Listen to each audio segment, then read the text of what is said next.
Este será o 6º sermão que nós pregamos sobre Mateus 24 e 25. Se quiserem podem continuar a estudar este tema.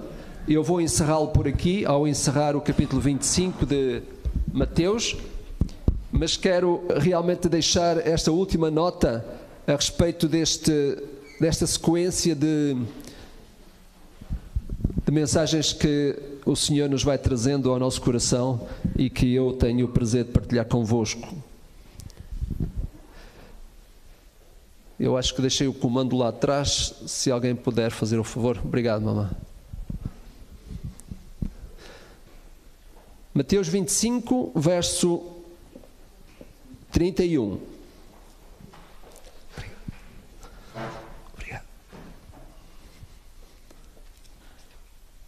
Vamos escutar este texto, que ele é um texto que nos faz pensar. Se é verdade que falamos de esperança, hoje queremos falar de um assunto que já foi tocado pelos jovens aqui, e é este assunto que, na verdade, muitas vezes nos preocupa. Eu não sei qual é o maior receio que tu tens na tua vida. Não precisas de dizer a ninguém se não queres dizer. Se quiseres partilhar, podes partilhar com outra pessoa ainda hoje. Qual é o maior receio que tu tens? É verdade que às vezes os receios vão e vêm, não é? Depende muito dos fatores que nós vivemos na nossa própria vida.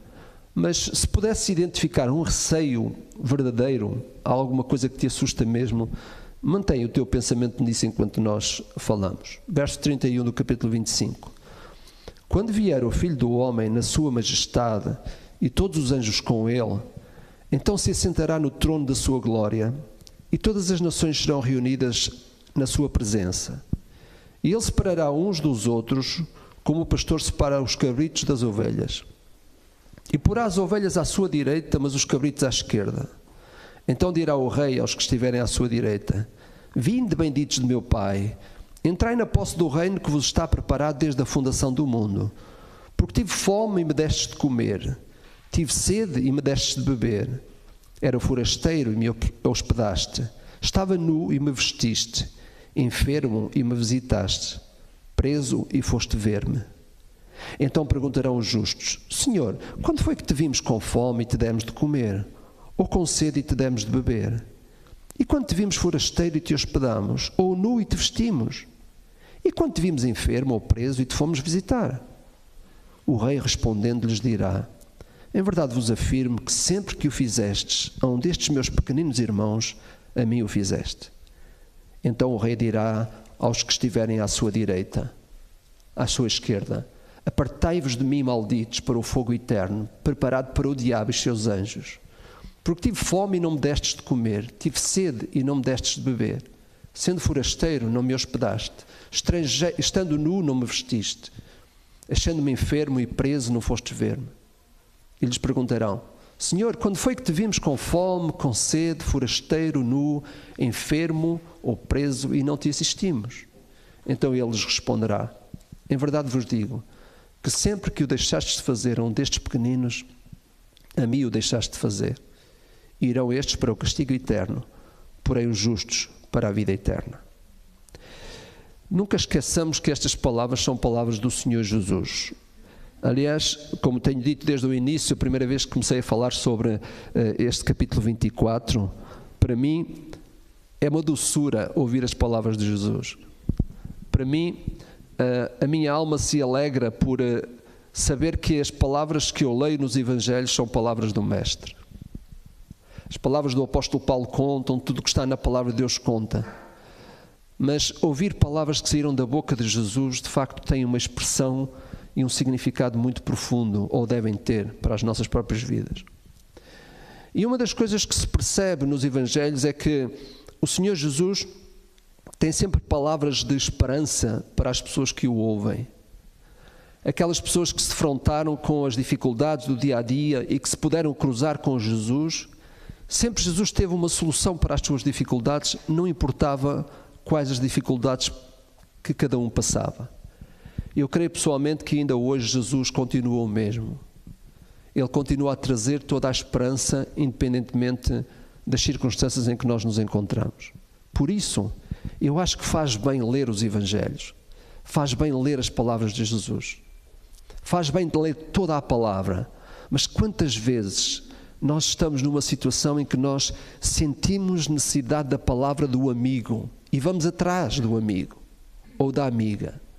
Eu creio que no dia a dia, melhor amigo não há do que Cristo ir atrás das suas palavras, buscar o seu conforto, buscar a sua ajuda, o seu consolo. Jesus tem que ser evidenciado na vida de cada um de nós. Ele deve ser não só aquele a quem nós chamamos Salvador, amigo, Senhor, mas ele tem que ser de facto aquele que responde às necessidades de cada momento na nossa própria vida. Deixem-me de realinhar o nosso pensamento aqui para, uma vez que este é o último sermão que prego sobre este assunto, deixem-me voltar atrás para dizer o seguinte. Os irmãos lembram-se que os discípulos do Senhor Jesus quiseram chamar a atenção para aquela magnífica construção que havia lá em Jerusalém, não é? Recordam-se que Jesus lhes anunciou que não ficaria pedra sobre pedra, que tudo seria derrubado. Aquela afirmação suscitou 3 grandes perguntas que os discípulos lhe fizeram, aquelas perguntas que nós temos visto aqui. Primeiro, quando sucederão estas coisas, referindo-se à destruição de Jerusalém? Que sinal haverá da tua vinda e qual o sinal que haverá no fim do mundo? As 3 grandes perguntas que temos vindo a tratar ao longo destes últimos domingos. Àquela pergunta, quando sucederão estas coisas, Jesus respondeu anunciando a destruição de Jerusalém, que aconteceria cerca de 35 a 40 anos depois. À pergunta, que sinal haverá da tua vinda? Jesus responde com o arrebatamento dos justos nas nuvens. À pergunta, que sinal haverá do fim do mundo? Jesus responde falando do julgamento a que todos nós devemos de comparecer perante o Rei dos Reis e Senhor dos Senhores. E este é o nosso assunto hoje. Jesus fala de um tribunal e fala de um julgamento. Quando nós voltamos ao capítulo 24 e verso 44, que eu gostaria que nós voltássemos de novo a ler, o texto diz isto. Porque surgirão 24:44. 24:44. Por isso, ficai também vós apercebidos, porque à hora em que não cuidais, o Filho do Homem virá. Jesus diz-nos para nós ficarmos preparados para o seu regresso. E no intervalo entre a destruição de Jerusalém e o arrebatamento, Jesus pediu que os seus discípulos se preparassem, estivessem vigilantes e ativos fazendo a obra do reino. Para explicar como é que isto devia ser feito, Jesus conta 3 parábolas e foi isto que nós vimos no domingo passado. De facto, estas parábolas ensinam coisas do dia a dia. E quando olhamos para estas parábolas, sabemos que 2 delas, uma delas é a dos 2 servos, as 10 virgens e a dos talentos. 3 parábolas, no meu ponto de vista, que são estruturais para nós entendermos aquilo que é os desafios do dia a dia. Eu creio que Jesus, quando conta estas 3 parábolas, ele estava a situá-la exatamente neste enquadramento entre a destruição de Jerusalém e o seu arrebatamento que ainda não aconteceu, para nos explicar que estas 3 parábolas ensinam-nos verdades fundamentais para aquilo que é o dia a dia das nossas próprias vidas. A primeira parábola fala da necessidade que nós temos de gerir, administrar as pessoas. De facto, a maneira como nós devemos cuidar uns dos outros. A finalidade da parábola dos 2 servos é esta. O cuidado que nós devemos ter uns com os outros. A gestão de pessoas, como gerimos as pessoas, como gerimos os relacionamentos com as pessoas, como é que eu vejo o meu próximo, como é que eu trato o meu próximo. Era este o sentido que Jesus queria dar. Na parábola das 10 virgens, Jesus chama a atenção para a necessidade que nós temos de gerir as oportunidades que Ele nos traz. E Ele diz que nós devemos estar preparados sempre para esperar algo melhor. Lembra-se da parábola das 10 virgens, aquela terceira fase, como falámos no domingo passado, que é necessário realmente ficar à espera para que tudo se cumpra. Não é só fazer o percurso até às bodas, é preciso entrar nas bodas e participar nas bodas. A terceira parábola tem a ver com a gestão dos recursos. Isto é, a necessidade que nós temos de partilhar a favor do ministério do reino. Tudo isto indica, no entendimento de Jesus, que nós, enquanto estamos nesta terra, devemos ser chamados a tratar os outros com cuidado e a nós mesmos também. Nós devemos saber lidar bem com as oportunidades que Deus traz para a nossa vida. Quantas pessoas têm perdido oportunidades que Deus tem trazido para a sua própria vida e fazer bom uso dos recursos que Ele traz e coloca nas nossas próprias mãos. Meus irmãos, os parâmetros da fidelidade de Deus, segundo estas parábolas, ilustram o modo de vida como nós devemos preparar-nos até à volta do nosso Salvador.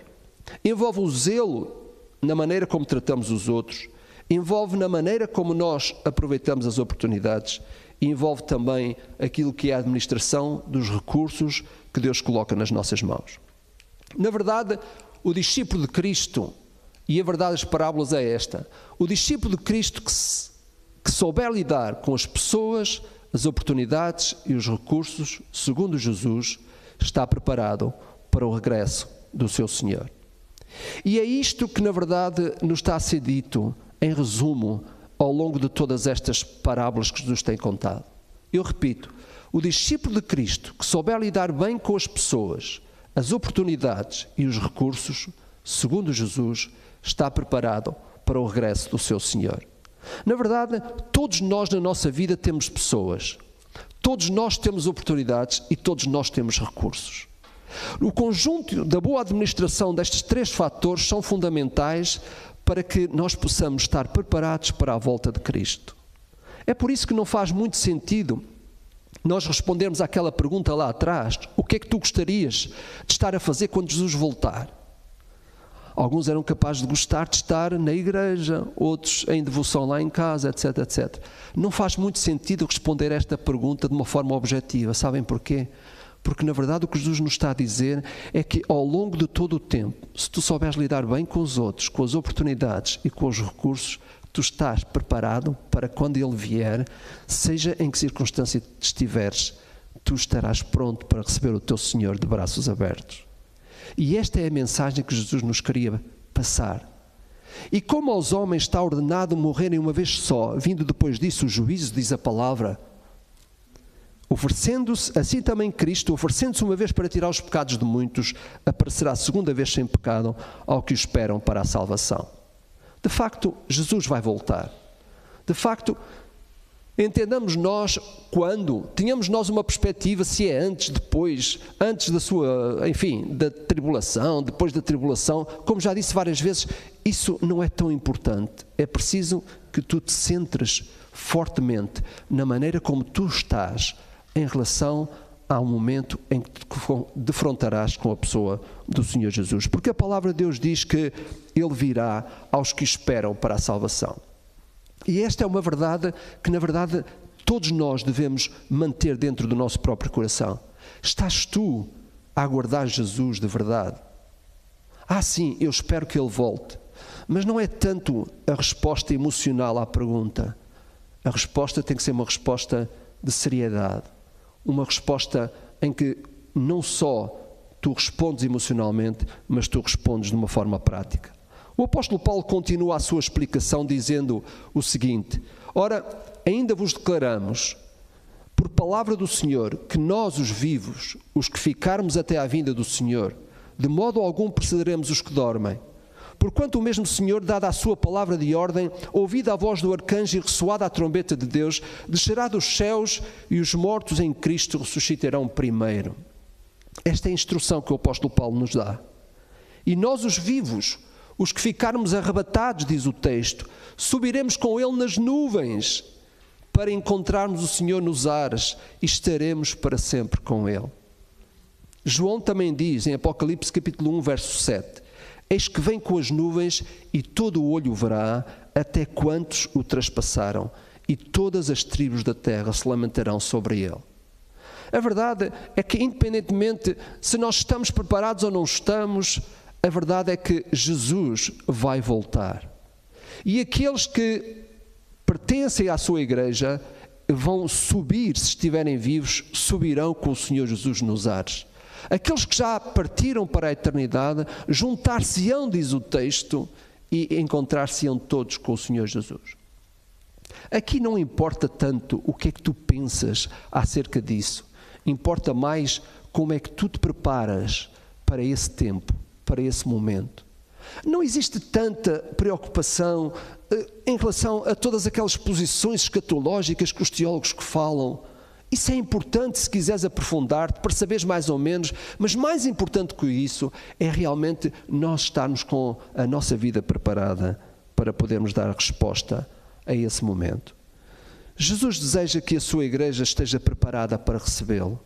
Isso acontecerá quando ele vier nas nuvens e arrebatar ou trasladar os que lavaram as suas vestes no sangue do Cordeiro, como João explica. A partir do capítulo 25, do verso 31, do texto que nós lemos, Jesus passa diretamente a responder à última pergunta que os seus discípulos lhe fizeram. E a última pergunta é: que sinal haverá do fim do mundo? E Jesus responde, explicando que ele vem em glória. Esta terceira resposta, de facto, até pode surpreender algumas pessoas. Há muitos teólogos que gostariam que o Senhor Jesus tivesse terminado aquilo que foi a afirmação do capítulo 25, esta afirmação final, de outra maneira. Alguns gostavam que Jesus certamente deixasse aqui alguma coisa mais em aberto, ou talvez alguns teólogos gostariam que o Senhor Jesus, de alguma forma, fosse muito mais profundo do que aquilo que ele é. Mas a verdade é que Jesus responde de uma forma que cada um de nós necessita dar atenção. Diz que o texto, ele sentar-se-á no trono, diz que ele julgará finalmente a todos e diz que ele designará uns para a vida eterna e outros para o castigo eterno. Esta é a realidade do ser humano. Esta é também a oportunidade que o ser humano tem de poder levar a sério as palavras de Deus, as palavras de Jesus, para saber qual a sua condição quando Jesus o chamar. Mas a verdade verdadeira, como se costuma dizer, é que a verdadeira teologia só pode ver-se nos aspectos práticos de uma vida de fé e esperança. Há muita teoria na fé. Há muita gente teórica a viver a sua fé. Realmente o que o Senhor nos diz é que nós devemos ser práticos na maneira como desenvolvemos a nossa própria fé. Uma fé carregada de esperança. E quando há esperança, há ação. Quando não há esperança, há frouxidão. E de facto, nos é indicado aqui pelo Senhor que quando Ele disse que sempre que fizestes a um destes pequeninos, a mim o fazeis. Reparai no verso 40. O Senhor diz: sempre que fizestes a um destes pequeninos, a mim o fizeste. Uma das coisas que eu acho mais interessante quando leio os Evangelhos é perceber que Jesus tem uma capacidade enorme para se identificar com as pessoas. Ele até se identificou com uma criancinha.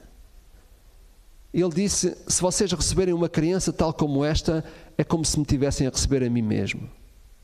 Jesus tem uma capacidade de estar na vida, quando esteve entre nós, muito próxima daquilo que era a necessidade das pessoas. E por isso ele não ficava estático quando percebia que havia pessoas à sua volta que necessitavam de alguma coisa. Ele respondia. Aliás, nós encontramos esta característica também nos profetas do Velho Testamento. Eram pessoas práticas. O que nos parece que nós não vemos hoje é os discípulos do Senhor Jesus Cristo no tempo presente serem bastante práticos, como aconteceu com o próprio Senhor Jesus. Hoje, como já no tempo quando Tiago escreve, ele diz que havia pessoas em necessidade e havia também quem batia nas costas e dizia: olha, vai em paz, o Senhor há de ser contigo. Ainda hoje há muita teoria na fé. Realmente o Senhor Jesus diz que é difícil ser-se bom discípulo quando nós fechamos os olhos aos outros. Quando não somos capazes de entender as circunstâncias e as oportunidades que Deus traz para a nossa vida e nós as recusamos. Ou mesmo quando não sabemos fazer uso dos recursos que Deus todos os dias traz para a nossa própria vida. Por isso, a fé é algo de prático. E diz o texto que sempre que fizeste a um destes pequeninos, mas também o texto diz sempre que o deixaste de fazer. Isto é, o próprio texto fala-nos de uma recompensa e fala-nos de um castigo. Não podemos fechar os olhos àquilo que o Senhor Jesus nos ensinou.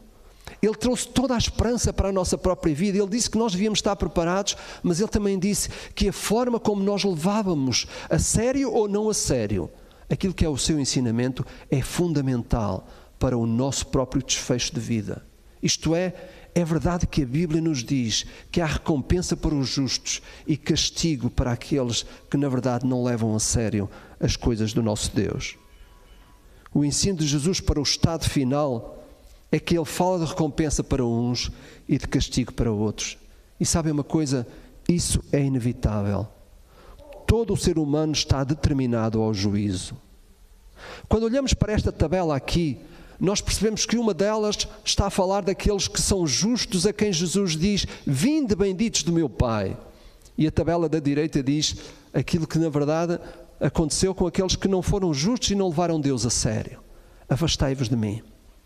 Mas eu coloco esta parábola para os irmãos perceberem que as circunstâncias são iguais para uns e para outros. Se repararem, o Senhor Jesus, quando explica do lado esquerdo, quando Ele diz: vinde a mim, benditos de meu Pai, ou quando diz a outros: afastai-vos de mim, reparem que as circunstâncias em que cada um, na verdade, se encontra é a mesma. Aqueles que, na verdade, foram recompensados ou os que foram rejeitados, as condições são as mesmas. Não encontra diferença. Mas a tabela do meio mostra-nos a condição em que o outro estava. Há alturas na nossa vida em que nós vimos pessoas com fome e sede, pessoas carentes de necessidades físicas e materiais. Houve alturas na nossa vida em que nós vimos pessoas perdidas em busca de lugar, os tais estrangeiros, que não têm que ser estrangeiros simplesmente porque são de outro país. Há muita gente estrangeira à nossa volta, simplesmente perdida, sem identidade, sem saber qual é o seu lugar. Também já encontramos pessoas privadas circunstancialmente. Já encontramos pessoas com certeza em dor e aflição. E já encontramos também pessoas na condição de culpados. Provavelmente esta foi a nossa condição também em alguma altura. E nessa altura em que nós encontramos outras pessoas, provavelmente respondemos às necessidades deles, ou talvez nós já estivemos nessa situação e alguém respondeu à minha própria necessidade. O que o Senhor Jesus está a dizer é que, quer tu estejas numa situação ou noutra, a resposta que tu dás é fundamental para a recompensa. E na tabela da esquerda, quando nós ouvimos aquela voz e o Senhor Jesus explica: vinde benditos do meu Pai, possuí por herança o reino que vos está preparado, é porque na verdade estas pessoas souberam lidar com as circunstâncias da vida. Estas pessoas responderam à maneira de Jesus, à semelhança de Jesus, às circunstâncias da vida. Não faz sentido eu levantar as mãos ao céu, como muitos pregadores dizem, dizendo que, graças a Deus, eu vou ser arrebatado, quando afinal de contas nós caminhamos na vida sem dar resposta àquilo que é o pedido do próprio Mestre, do Senhor Jesus. Nem sequer conseguimos olhar e ver aquilo que foram as ações do Mestre enquanto Ele esteve entre nós. E, no entanto, dizemos que andamos como Jesus andou, quando afinal nos falta tanto para imitar o Mestre. A resposta àquilo que é a vida é que vai colocar-nos numa situação de recompensa ou de castigo. A esta altura os irmãos são capazes de estar a dizer assim: mas pastor, que confusão é essa? Os crentes vão ser castigados? Eu acho que nós corremos o risco de ser castigados enquanto estamos cá. Quando nós não sabemos lidar com as circunstâncias, certamente elas nos fogem. Quando nós não sabemos lidar com as pessoas, certamente elas desaparecem. Quando nós não sabemos lidar com os recursos, certamente eles nos faltam. Sim, Jesus nos ensina, Ele nos anima, Ele nos dá força para isso, mas Ele nos dá a liberdade de nós também sermos os tais mordomos, fiéis. Ou então, Ele também nos dá a liberdade de nós sermos aquelas pessoas que não multiplicam os talentos com a capacidade que podiam. Sim, a vida está aí para ela ser vivida em intensidade com a ajuda de Cristo. Haverá castigo para os crentes? É a pergunta que fica. Não. O que pode acontecer é que não há recompensa. Pela graça do Senhor nós somos salvos pelos méritos de Cristo. Não é preciso obras para a salvação. Mas como diz o texto à frente, não faz sentido ajudar o mundo longe e desprezar o irmão que está próximo. Há muita gente a falar do mundo, há muita gente a falar das necessidades do mundo, mas essas tantas gentes que tantas vezes falam sobre as necessidades do mundo não são capazes de encurtar a vista e ver a necessidade do próximo.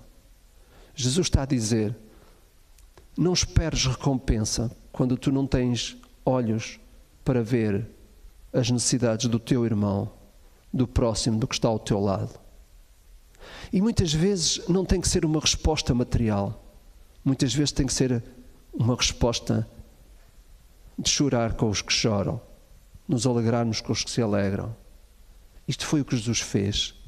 Ele nos ensinou claramente que nós somos pessoas dotadas da capacidade da resposta para o outro. Jesus nos habilitou a isso.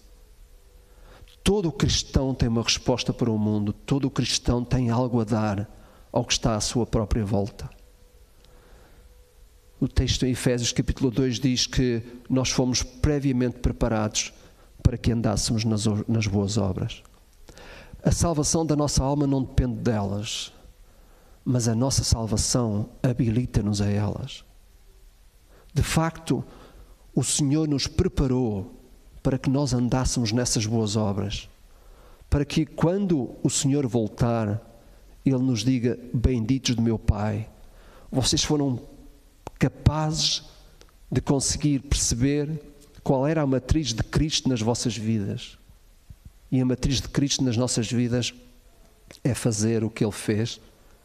E isso não necessita da nossa força, necessita apenas do entendimento daquilo que foi a capacidade que Cristo trouxe e traz para a nossa própria vida. Ter consciência de que um dia haverá um acerto de contas no tribunal divino, certamente nos ajuda a viver de forma correta na relação com Deus e com o próximo. Se de facto nós olharmos para o capítulo 25, com tudo aquilo que tem sido o decurso da história, esperamos que o Salvador venha, que nos venha buscar enquanto pessoas que pertencem à sua igreja. E enquanto esta espera se dá, se nós não formos capazes de manter uma boa relação com Deus e com o próximo, então não faz sentido nós estarmos à espera de outra coisa que não seja ouvir aquilo que o Mestre diz acerca daqueles que na verdade não levaram a sério o seu próprio ensinamento. O valor que dermos ao reino celestial enquanto partilhamos do reino terreno vai determinar o que cada um faz dos outros, das oportunidades e dos recursos que Deus coloca à nossa disposição. E será em função desse resultado que nós seremos galardoados no tribunal de Cristo. Esta é a verdade que Jesus nos ensina neste texto. De forma resumida, o valor que nós dermos ao reino, que o Senhor Jesus disse: buscai-o em primeiro lugar. O valor que nós dermos a este reino, enquanto partilhamos o reino nesta terra, vai de facto determinar o valor que nós damos aos outros, às oportunidades e aos recursos. Nós não usamos os outros, nós não usamos as oportunidades, nós não usamos os recursos para chegarmos a obter favores de Deus. Não. Esse favor só se alcança pela graça do Senhor Jesus. Mas essa graça que está em mim e que eu reconheço tem que gerar em mim algo semelhante a Jesus. Já não sou eu que faço alguma coisa para a minha segurança eterna, é o facto de eu ser uma pessoa eternamente segura que faz com que eu faça algo para que esta vida seja semelhante àquilo que é a vontade do Senhor. Se Jesus já deixou preparado um reino desde a fundação do mundo para os justos, não deverei eu corresponder ao desejo do meu Senhor? É a pergunta que fica para a nossa reflexão. Ao encerrar este tema sobre os momentos finais, que todos nós certamente passaremos por eles, estejamos nós vivos e sejamos arrebatados nas nuvens, ou estejamos nós já na eternidade e viremos, pela graça do Senhor, juntar-nos à sua igreja para passarmos os últimos tempos. Uma coisa é certa: os minutos, as horas, os dias, os meses, os anos que nós passamos nesta terra são oportunidades de nos prepararmos para ouvir as palavras do Senhor Jesus: vinde, benditos do meu Pai, e possuí o reino que vos está destinado por herança. Eu acho que nós vivemos momentos em que cada vez é pedido mais a seriedade para com a fé cristã. A seriedade para com aquilo que é o exercício espiritual da nossa própria vida. Vivemos momentos em que se pode ver estampado nos rostos das pessoas toda a insegurança daquilo que, na verdade, atravessamos. Eu acho que em momentos como estes, nós temos que ser cada vez mais sérios na maneira como estamos a viver a nossa vida. Os jovens precisam de entender que, afinal de contas, a vida não é assim tão jovem. Ela pode, de facto, ser encurtada. Nós que somos mais velhos, que já começamos a olhar para os dias e percebemos que já são mais aqueles que nós vivemos do que aqueles que temos a viver ainda, temos que ser igualmente sérios na maneira como vivemos o resto dos nossos dias.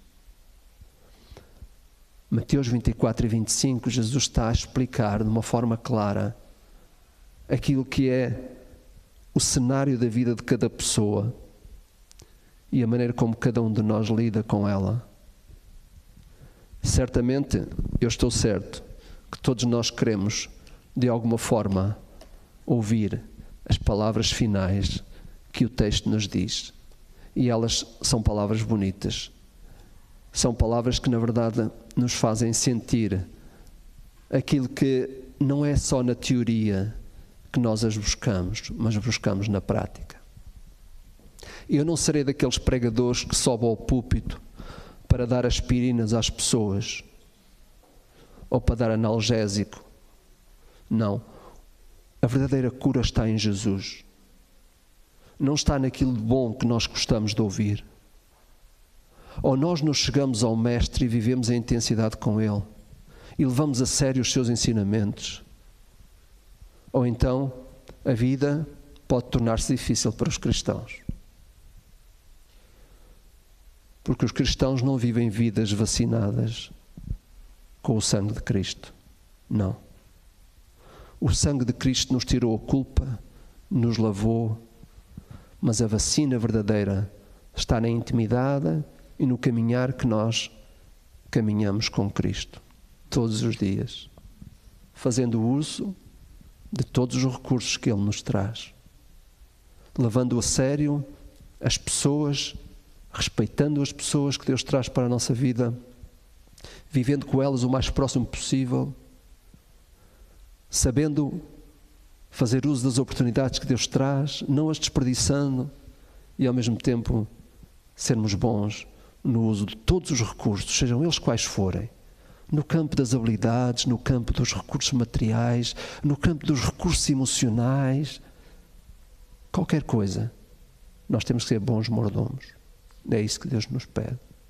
Portanto, quando falarmos sobre as últimas coisas, saibam que as últimas coisas é o hoje, é o agora, é a seriedade com que vivemos o dia a dia das nossas vidas, para que haja recompensa.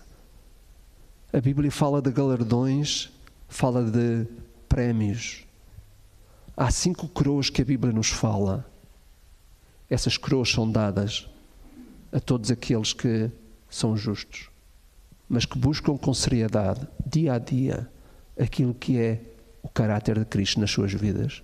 Vamos orar. Pai nosso que estás nos céus, obrigado porque nos dás o prazer, a alegria, a satisfação de estarmos juntos na Tua casa, rompendo, Senhor, aquilo que poderá ser o entendimento de algumas pessoas que muitas vezes receosas, as suas vidas ficam completamente, digamos, alteradas porque têm receio. E, Senhor, eu te peço que, na verdade, o espaço de encontro nunca deixe de ser aquele que nós preferimos. Senhor, que nós possamos vir para adorar-te em conjunto. Igreja continua a ser igreja, Senhor. E o que eu te peço é que estes momentos de reflexão em que temos pensado sobre as palavras de Jesus, na resposta àquelas perguntas que nós temos, Senhor, que nós possamos ser sérios na maneira como vivemos a vida cristã. Como sério foi a oferta de Jesus na cruz do Calvário. como sério foi o amor do Pai para com a humanidade perdida. Ó Senhor, ensina-nos, mas ao mesmo tempo que haja vontade em nós de aprendermos do Teu Espírito e que Ele nos capacite para sabermos viver o dia a dia com os nossos olhos postos em Jesus, o autor e consumador da nossa fé. Que nas coisas práticas, Senhor, nós saibamos buscar a sabedoria do Senhor e saibamos também perceber a importância do outro, a importância das oportunidades e a importância dos recursos que trazes para a nossa vida. Que sejamos fiéis diante de Ti, Senhor, não só quando estivermos nos momentos de partida deste mundo, mas que seja o hoje, o aqui, o agora, em cada etapa, cada momento. Capacita-nos, nosso Deus. E uma vez que nos colocaste juntos uns com os outros, ajuda-nos também a acreditarmos no valor do outro, a sermos capazes, de uma forma genuína, abençoar o que está à nossa volta.